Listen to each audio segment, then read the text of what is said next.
नमस्ते दोस्तों। आज हम घर पर तंदूर में एकदम चीज़ी और स्वादिष्ट पिज्ज़ा बनाएंगे। चलिए शुरू करते हैं।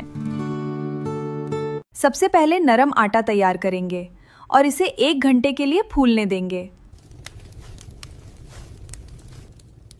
आपको भी चारे थे जाने दे। अब सारी ताज़ी सब्जियां और चीज़ तैयार कर लेते हैं।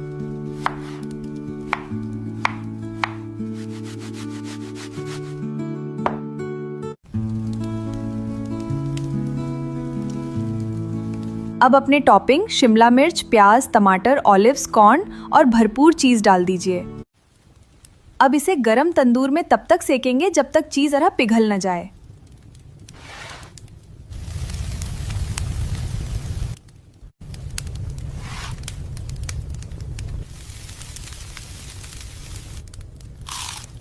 यम्मी! आप भी ट्राई करें।